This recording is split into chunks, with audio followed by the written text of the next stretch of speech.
नमस्कार, तेजस्विनी में आप सभी का स्वागत है। एक ऐसी इंडस्ट्री की बेताज बादशाह जहां पुरुषों का बोलबाला है।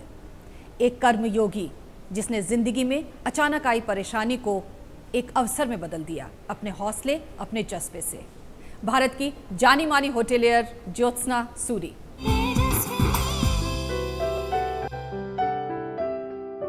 ये बात सही है कि आतिथ्य सत्कार के क्षेत्र में महिलाओं का कोई सानी नहीं, लेकिन जब आतिथ्य सत्कार या हॉस्पिटैलिटी व्यवसाय की बात आती है तो वहाँ पर पुरुषों का ही बोलबाला नजर आता है। लेकिन हाल के सालों में पुरुषों के इस वर्चस्व को चुनौती दी एक महिला उद्यमी ज्योत्सना सूरी ने। 2006 से भारत होटल की कमान संभालने वाली ज्योत्सना के hotel chain Lalit group of hotels आज निजी क्षेत्र की सबसे बड़ी होटल चेन बन चुकी है। कला और संस्कृति को बढ़ावा देने में जबरदस्त रुचि रखने वाली ज्योत्सना सूरी ने भारत में पर्यटन के क्षेत्र में अनेक इनोवेशंस किए।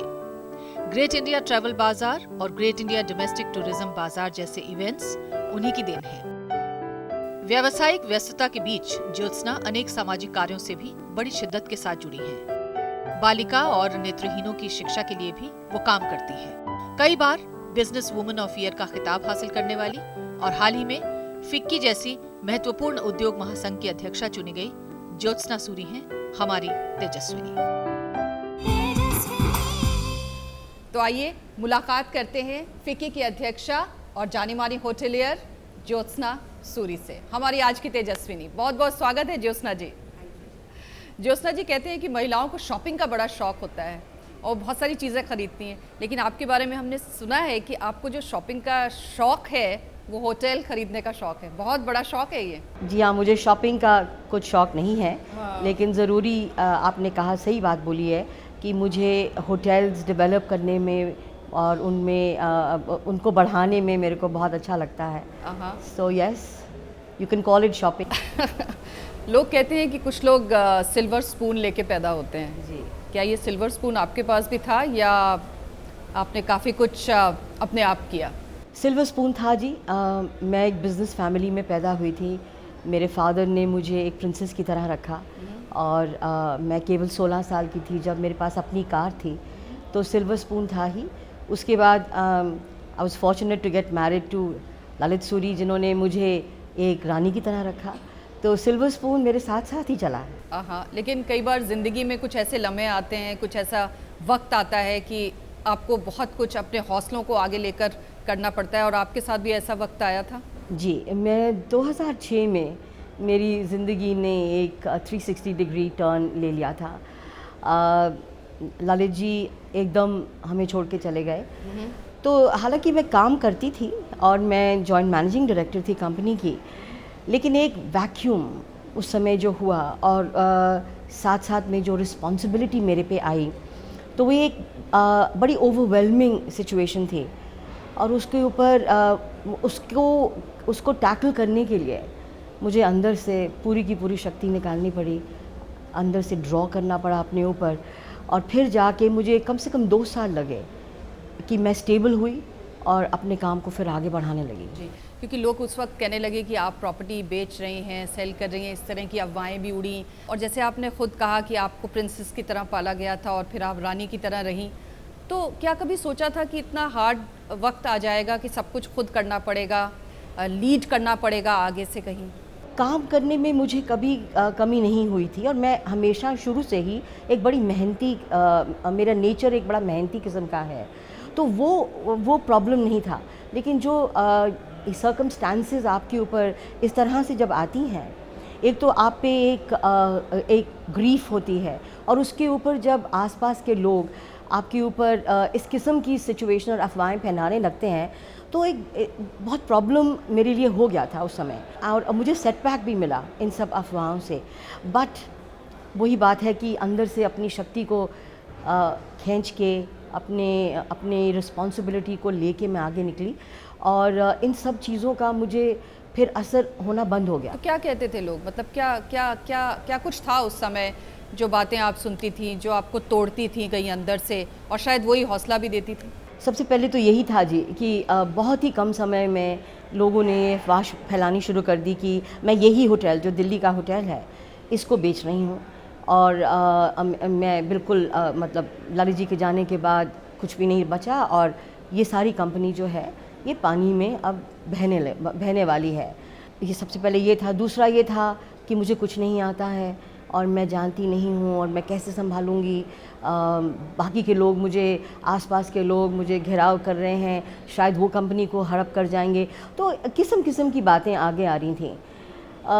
सबसे पहले तो मैं किसी होटल को बेचने वाली नहीं थी, सवाल ही नहीं पैदा होता। तो मैंने एक स्टेटमेंट नहीं दी। मुझे कई लोगों ने कहा कि प्रेस में आप स्टेटमेंट दे दें। मैंने ये ठीक नहीं समझा और मैंने केवल इतना कहा कि मैं यहाँ पे किसी को अपनी सफाई पेश करने के लिए नहीं आई हूँ, क्योंकि मैं पब्लिक सेक्टर यूनिट नहीं हूँ। मेरा काम जैसे जैसे आगे निकलेगा और जैसे जैसे मैं आगे बढ़ूँगी तो मेरी सफाई खुद ब खुद हो जाएगी, और वही मैंने किया। और मैं किसी भी कंट्रोवर्सी में नहीं पड़ी और ना ही मैंने कोई स्टेटमेंट्स दी। और हर साल, हर महीना, हर साल मेहनत कर के आगे चलती गई। मुझे याद है कि मैंने घड़ी पहननी बंद कर दी थी कुछ सालों के लिए। कुछ 3 या 4 साल तक मैंने लाली जी के जाने के बाद घड़ी पहननी बंद कर दी थी, क्योंकि मुझे समय की कोई ना तो पाबंदी थी और ना ही समय देखने की आस थी। मैं जितना काम सोच के घर से निकलती थी, सुबह उठे, नहाए, काम पे आ गए, और जो मैंने दिन के लिए सोचा था जब तक वो ख़त्म नहीं हो जाता था तो मैं घर नहीं जाती। तो बच्चे बड़े हो गए थे सब, और मेरे 5 ग्रैंड चिल्ड्रन भी हैं, और सारे अपने अपने बहुत सपोर्टिव थे। मेरे तीनों बेटियों की शादी हो चुकी थी। माय सन जो जिसकी शादी नहीं हुई वो सबसे छोटा था उस समय, लेकिन वो भी 21 साल का था। तो काफ़ी इंडिपेंडेंट थे सब, और वो भी मेरे साथ मिल के मेरे को सपोर्ट करने लगे। तो मुझे वो रिस्पॉन्सिबिलिटी नहीं थी कि मुझे घर जाके बच्चों को संभालना है, लेकिन ये दूसरी किस्म की रिस्पॉन्सिबिलिटी आ जाती है, क्योंकि जब इतनी भारी ग्रीफ आती है तो चाहे आप 20 साल के हैं या आप 15 साल के हैं या आप 25 साल के हैं, वो ग्रीफ को सब लोग नहीं हैंडल कर सकते। मेरी 2 बेटियां प्रेग्नेंट थी, और 2 महीने के बाद एक का हुआ, 3 महीने के बाद दूसरी बेटी का हुआ। तो ये सब बहुत ही इमोशनली बहुत वीक थे, तो उनको सपोर्ट करना भी ज़रूरी था, अपने काम को भी देखना था। और मेरी इस सारी जो मेरी बिज़नेस है, मेरी कंपनी है, इसमें कुछ 8-10 हज़ार लोग काम करते हैं, उनकी रिस्पॉन्सिबिलिटी भी मेरे ऊपर थी। तो धीरे धीरे आपने मतलब होटल्स का अपना जो कारोबार है उसको और एक्सपेंड किया। आज दुनिया भर में कई जगह हैं जहां आपके होटल चलते हैं, और आप उसको और ज़्यादा एक्सपेंशन कर रही हैं। इतने सारे लोगों को आप लीड करती हैं। तो कहते हैं ना कि एक मंत्रा होता है हर किसी का। आपका मंत्रा क्या है? Never give in. मैं कभी भी किसी चीज़ से पीछे नहीं हटती, और मैं अपनी कोशिश हमेशा जारी रखती हूँ। कहीं ना कहीं जाके कामयाबी आएगी। तो परसिवियरेंस जो है, जिस चीज़ को पहले तो आपको ठानना है कि आपने करना क्या है, और जब आप ठान चुके हैं तो फिर आप उसके पीछे पड़े रहें। डोंट गिव अप, आपको मंजिल ज़रूर मिलेगी। अच्छा, आपने कोई मतलब अगर होटल मैनेजमेंट जैसे लोग करते हैं उस तरह की कोई ट्रेनिंग नहीं ली है? नहीं, मैंने तो ऑनर्स इंग्लिश में किए थे, और वहाँ पे बिल्कुल कुछ हॉस्पिटैलिटी के बारे में नहीं सिखाया गया था। I learned. मैं जैसे जैसे मैं काम में पड़ी, I started as a director in the company.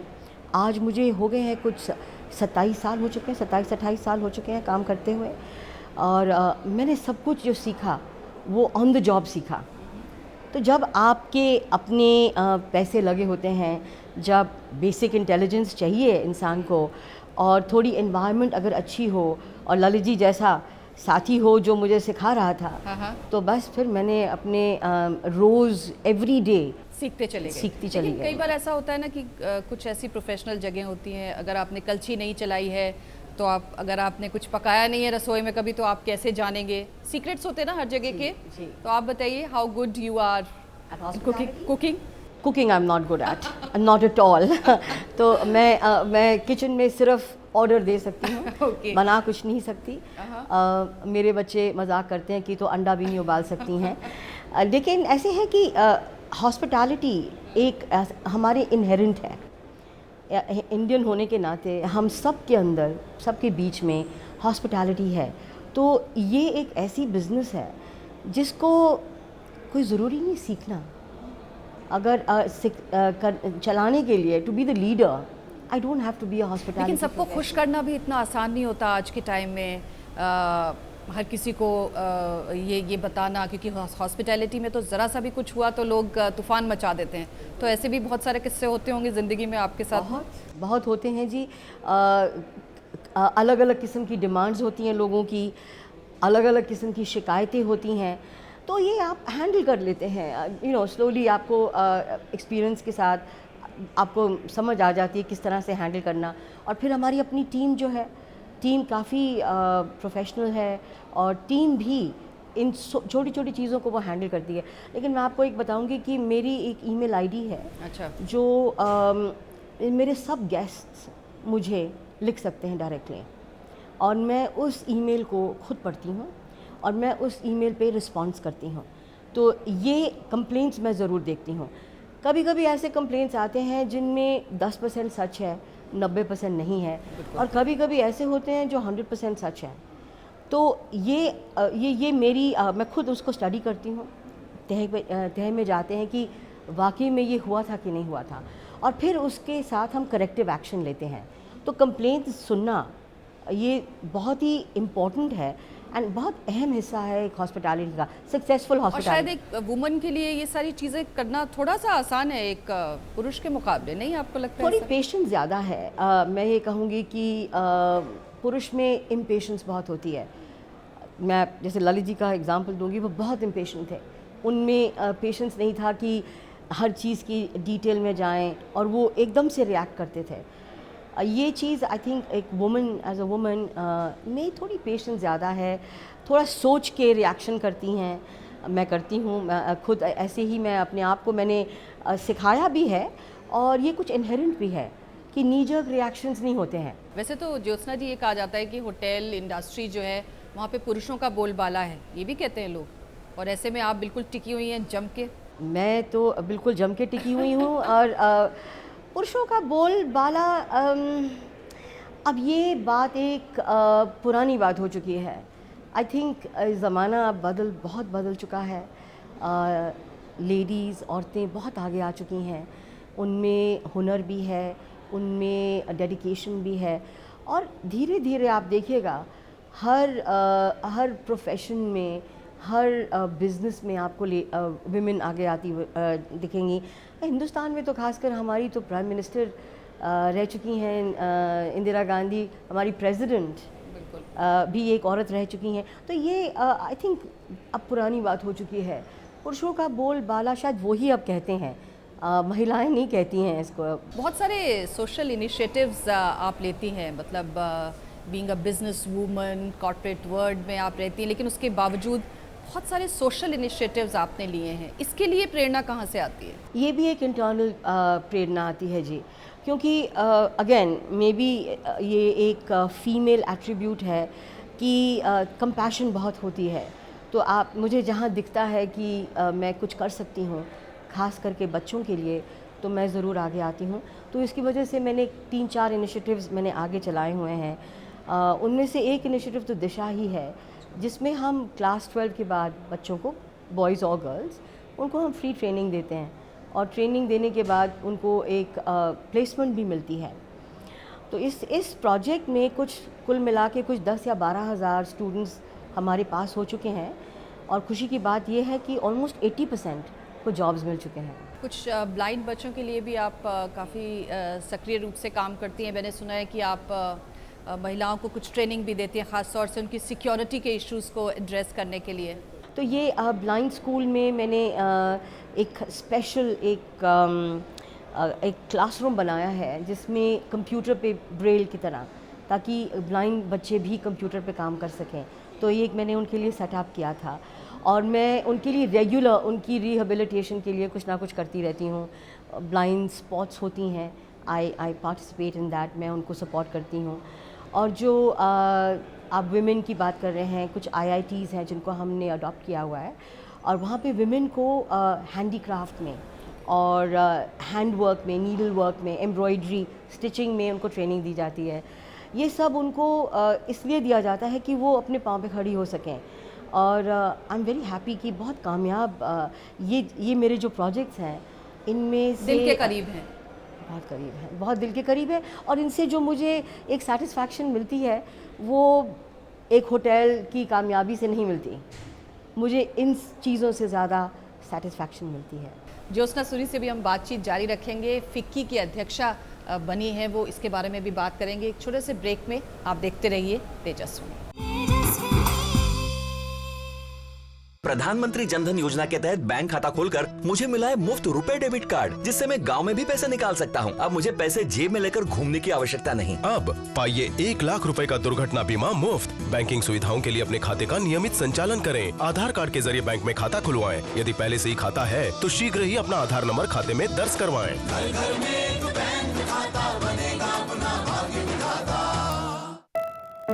पहले यहाँ कोई काम नहीं मिलता था। महात्मा गांधी नरेगा ने यहाँ काम शुरू करवाया। महात्मा गांधी नरेगा ने हमारे परिवार को हर साल 100 दिन रोजगार की गारंटी दी है। महात्मा गांधी नरेगा में काम करने के बाद 15 दिन में मजूरी मिल जाती है। अब मजूरी के लिए शहर नहीं जाना पड़ता, गांव में ही काम करते हैं, बच्चों के साथ रहते हैं घर में। महात्मा गांधी नरेगा साल 2012-13 में करीब 5 करोड़ परिवारों को रोजगार दिया गया। समय पे काम, हाथों हाथ दाम। ले आ गया तेरा भाई, हमेशा अपने में गुम। विजेंदर भाई, सरकार ने हमारे लिए कई योजनाएं लागू की हैं। कुछ पता है? सब पता है। जैसे स्वच्छ भारत मिशन। इस मिशन में स्कूलों में लड़कियों के लिए अलग शौचालय बनवाए जाएंगे। हर गांव में निजी शौचालय होंगे और इसके लिए ज्यादातर घरों को 12,000 रूपए तक की सहायता दी जाएगी। साथ ही साफ सफाई, कूड़ा कचरा और गंदे पानी की निकासी के लिए हर ग्राम पंचायत को 20 लाख रुपए तक देने की व्यवस्था है। देखो, सरकार रेडियो, टीवी, अखबारों और वो क्या कहते हैं जी, वेबसाइट, यानी कि हर तरह से इतने अच्छे से सारी जानकारी दे रही है कि तेरे इस भुलक्कड़ और लट्टू भाई को भी सब पता है। क्योंकि सूचना के अधिकार में ही ये साफ साफ लिखा है कि सरकार खुद से ही पूरी जानकारी हमें उपलब्ध कराए, ताकि सूचना के अधिकार कानून में आवेदन डालने की जरूरत ही न पड़े। अब सूचना के अधिकार के तहत हर जानकारी आपके हाथ, पर जब भी जरूरत पड़े तो सूचना पाने का अधिकार हमेशा आपके साथ। देखो देखो देखो देखो देखो देखो, अरे अरे अरे देखो, इनके दिल का रास्ता पेट से होके निकलता है। इन दोनों के बीच की दीवार गरम गरम दाल से गिराई जाती है। 2 चम्मच के इस खेल से दूरियां मिटाई जाती है। भारत में रोज 10 करोड़ से भी ज्यादा बच्चे हाथ साफ करके साथ मिड डे मील खाते हैं, पढ़ते हैं, बढ़ते हैं। तेजस्विनी में एक बार फिर से आपका स्वागत है। आज हमारे साथ फिक्की की अध्यक्ष और जानी मानी होटेलियर ज्योत्सना सूरी मौजूद हैं। ज्योत्सना जी, फिक्की की आप अध्यक्ष बनी हैं अभी अभी, और दूसरी आप ऐसी महिला हैं जो कि फिक्की की अध्यक्ष बनी है। कैसी लग रही है ये रिस्पॉन्सिबिलिटी आपको? ये जी बहुत ही बहुत स्पेशल है, क्योंकि अगर हम 3 जो इंडस्ट्री बॉडीज़ हैं, CII, एसोचैम और फिक्की को कुल मिलाएं तो कुछ 300 साल बनते हैं कुल मिला के, और 300 सालों के साथ 300 प्रेसिडेंट बनते हैं, और 300 प्रेसिडेंट में केवल 3 महिलाएं, तो और 2 फिक्की में। तो मुझे ये एक बहुत ही स्पेशल और बहुत इम्पोर्टेंट रोल मिला है, and I am very proud. तो क्या चैलेंजेस लगते हैं अभी, ख़ास तौर से अब हम देख रहे हैं कि इंडस्ट्री में काफ़ी कुछ पॉजिटिव एनर्जी नज़र आ रही है, बड़ा सकारात्मक सा माहौल नज़र आ रहा है, और इस समय जो स्थिति अब वैश्विक मंदी के दौर से भी थोड़ा सा दुनिया अब आगे निकल रही है, तो आपको क्या लग रहा है, क्या कुछ और चैलेंजेस हैं जो कि इंडस्ट्री के सामने हैं इस समय, और जो कि फिक्की की अध्यक्ष के रूप में आप उठाएंगी? चैलेंजेस तो हैं, और चैलेंजेस इंडस्ट्री पिछले 2-3 साल से, बल्कि ज़्यादा 3-4 साल से फेस कर रही है। खुशी की बात यह है कि जो गवर्नमेंट अब आई हैं, प्रधानमंत्री जी मोदी जी का सबसे अहम मुद्दा है डेवलपमेंट, और वो उस डेवलपमेंट के तौर पे जो जो चीज़ें कर रहे हैं, जो इनिशिएटिव्स ले रहे हैं, वो बहुत कॉन्फिडेंस हमारे में डाल रहे हैं। जैसे कि उनका मेक इन इंडिया है, तो इसमें जो पॉजिटिव सिग्नल्स आ रहे हैं वो इंडस्ट्री के लिए बहुत पॉजिटिव हैं। और मैं इस समय जो देख रही हूँ कि इनिशिएटिव्स और फोकस और जो उनकी विज़न है वो बहुत क्लियर है। अब इसके ऊपर अमल करना या इसमें इन्वेस्टमेंट आना, ये समय के ऊपर है। 18 महीने 24 महीने के अंदर अंदर जो मुझे दिख रहा है कि बहुत फ़र्क आ जाएगा। तो ये चैलेंजेस जो हम फेस कर रहे थे, इन चैलेंजेस का समाधान निकल रहा है। करंट अगर एक चैलेंज आप मुझसे पूछेंगी या 2 पूछेंगी तो ये है कि इस समय ईज़ ऑफ डूइंग बिजनेस, जिसमें आप अपनी एंटरप्राइज को चलाने के लिए या सेटअप करने के लिए जो प्रॉब्लम्स फेस करते हैं वो बहुत बहुत स्टिफ है। और दूसरा है हमारा कॉस्ट ऑफ कैपिटल। आज जो इंटरेस्ट रेट है ये एक बहुत प्रोहिबिटिव इंटरेस्ट रेट है, और इसकी वजह से नया एंटरप्रेन्योर या जो ऑलरेडी इस्टेब्लिश्ड एंटरप्रेन्योर है और वो एक्सपेंशन करना चाहता है, उसको ये पैसा जुटा के आगे चलाने में बहुत दिक्कत आ रही है। ये 2-3 चैलेंजेस हैं। अगर ये स्मूथन हो जाते हैं तो फिर इंडस्ट्री के लिए तो बहुत ही अच्छा है। लेकिन ये बताइए कि जो वुमेन एंटरप्रेन्योर्स हैं, खासतौर से जो आगे आना चाहती हैं, उनके लिए आपको क्या लगता है, अब क्योंकि आप इस समय फिक्की की अध्यक्षा हैं, वुमेन हैं, क्या आपको लगता है कि कुछ और इनिशिएटिव्स इस तरह के इंडस्ट्री में आने चाहिए जिससे यंग वुमेन एंटरप्रेन्योर्स आगे आ सकें? जी, एक्चुअली प्रधानमंत्री जी ने एक मिनिस्ट्री बनाई है एंटरप्रेन्योरशिप पे, और वो जो फोकस है वो यंग एंटरप्रेन्योर्स पे ही है। तो केवल वुमेन या मेन की बात ना सोचें, और यूथ को अगर आप पूरा एक लें तो यूथ की एंटरप्राइज बढ़ाने के लिए ऑलरेडी गवर्नमेंट सोच रही है। As far as FICCI is concern, हमारा अपना यूथ विंग भी है, और हम उसके ज़रिए जो भी कर सकते हैं टू प्रमोट एंटरप्रेन्योरशिप हम कर रहे हैं। अच्छा, पर्यटन में आपकी काफ़ी दिलचस्पी रही है, और क्योंकि होटल इंडस्ट्री से आप जुड़ी हुई हैं, आपको क्या लगता है, आपने पहले भी अलग अलग अपने तरीके से आपने इसको काफ़ी प्रमोट किया है, हम जानते हैं दुनिया भर में, तो टूरिज़्म को लेके क्या कुछ सोच इस समय निकल रही है, और इंडस्ट्री की तरफ से क्या कुछ इनिशिएटिव्स और लिए जाएंगे ताकि ज़्यादा ये फील्ड एक्सपैंड हो और ज़्यादा इसमें, क्योंकि रोज़गार की भी बहुत सारी संभावनाएं हैं, तो ये टूरिज़्म का जो सेक्टर है वो निकल कर आ सके? सी, टूरिज़्म सेक्टर जो है ये सबसे लार्जेस्ट एम्प्लॉयमेंट जनरेटर है, और ये also second largest foreign exchange earner है। इसकी जो कंट्रीब्यूशन है वो अभी बहुत कम है, लेकिन अगर इसको बढ़ावा मिले तो इसकी कंट्रीब्यूशन बहुत ज़्यादा हो सकती है, और ये एम्प्लॉयमेंट जनरेट करता है टॉप से बॉटम तक।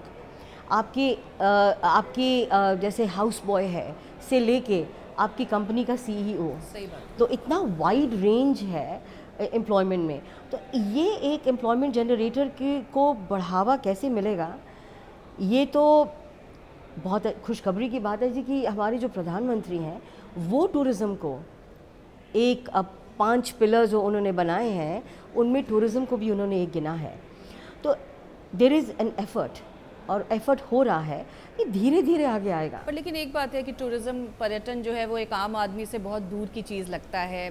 आप तो 5 स्टार होटल्स चलाती हैं, लेकिन एक आम आदमी एक ढंग के अच्छे बजट होटल में जा सके, ये भी आज एक बहुत बड़ा सपना है। क्या आपको लगता नहीं है कि इस स्वप्न को साकार करने की भी हमें ज़रूरत है? ये बिल्कुल ठीक कह रही हैं आप, क्योंकि मिड सेगमेंट में ही इस समय फोकस है, और हम खुद मिड सेगमेंट में जा चुके हैं under the brand name of Lalit traveller. Mid segment की जो इस समय स्प्रेड आउट हो रहा है, इतने ज़ोरों से नहीं हो रहा, लेकिन यहाँ पे फोकस सब होटेलियर्स का है। और ये सिर्फ चैलेंजेस ये आ जाते हैं कि लैंड कैसे होगी, तो लैंड की प्रॉब्लम आ रही है, होटल्स को डेवलप करने के लिए कॉस्ट ऑफ कैपिटल की प्रॉब्लम आ रही है, बट सब होटल चेन्स का फोकस इस समय मिड सेगमेंट पे है।